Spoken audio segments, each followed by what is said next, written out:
साथियों, आज मैं आपको एक और टास्क भी देना चाहता हूं। ये टास्क आपके अपने पूरे कैरियर भर करते रहना चाहिए। एक प्रकार से उसको आपके जीवन का हिस्सा बनाना चाहिए, आदत बना देना चाहिए। और मैं संस्कार की मेरी सीधी सीधी परिभाषा यही है कि प्रयत्न पूर्वक विकसित की गई अच्छी आदत, इसका मतलब है संस्कार।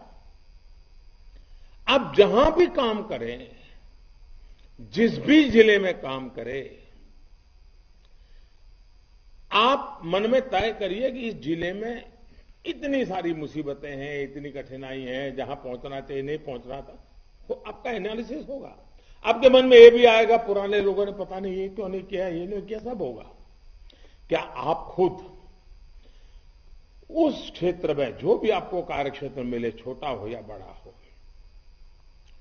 आप ये तय कर सकते हैं कि जो 5 चैलेंजेस हैं मैं उसको आइडेंटिफाई करूंगा,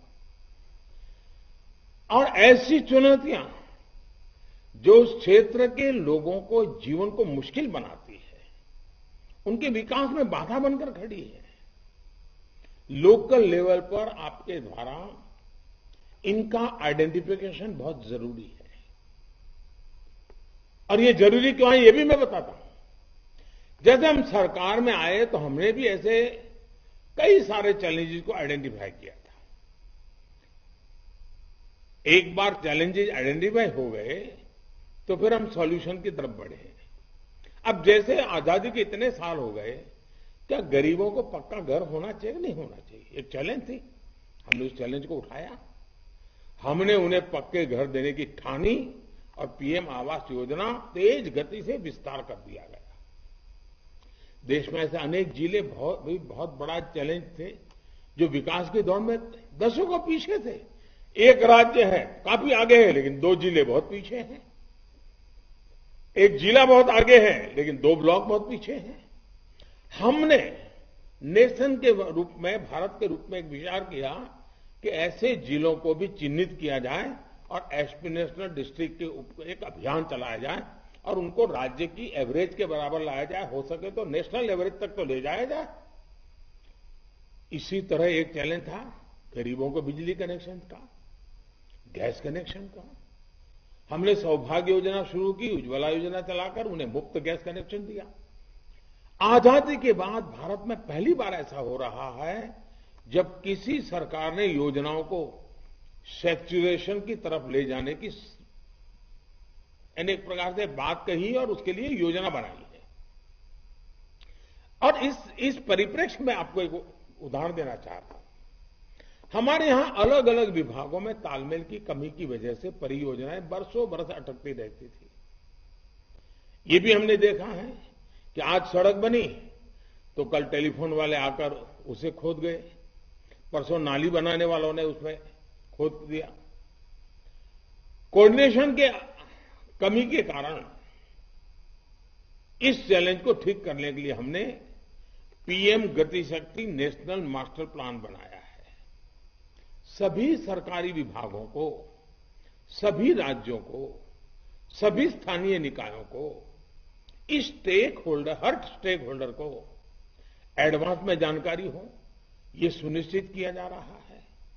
यानी जब आप चैलेंज को आइडेंटिफाई कर लेते हैं तो सॉल्यूशन खोजकर उस पर काम करना भी आसान हो जाता है। मेरा आपसे आग्रह है कि आप भी ऐसी 5, 7, 10 जो भी आपको ठीक लगे, ऐसी कौन सी चैलेंजेस हैं जो उस क्षेत्र के लोगों के लिए अगर वो मुक्ति बन जाए उस मुसीबतों से तो एक आनंद की लहर छा जाएगी, सरकार के प्रति विश्वास बढ़ जाएगा, आपके प्रति आदर बढ़ जाएगा। और मन में तय किए कि मेरे कार्यकाल में मैं इस क्षेत्र को इस समस्या से मुक्त करके रहूंगा। और आपने सुना होगा हमारे यहां छात्रों में स्वांतः सुखाय की बात कही गई है। कभी कभी जीवन में अनेक काम करने के बाद भी जितना आनंद नहीं मिलता है, एकाध काम खुद ने तय किया और किया जिसमें स्वतः को सुख मिलता है, आनंद मिलता है, उमंग से भर जाते हैं, कभी थकान नहीं लगती। ऐसा स्वांतः सुखाय, इसकी अनुभूति जब 1 चैलेंज, 2 चैलेंज, 5 चैलेंज उठा करके उसको पूरी तरह निर्मूल कर देंगे, आपकी पूरी रिसोर्सेज का उपयोग करते हुए, आपके अनुभव का उपयोग करते हुए, आपके टैलेंट का उपयोग करते हुए। आप देखिए, जीवन संतोष से जो आगे बढ़ता है ना, उस चैलेंज के बाद के समाधान से जो संतोष की तीव्रता होती है, वो कई गुना सामर्थ्यवान होती है। आपके कार्य भी ऐसे होने चाहिए जो मन को सुकून पहुंचाए,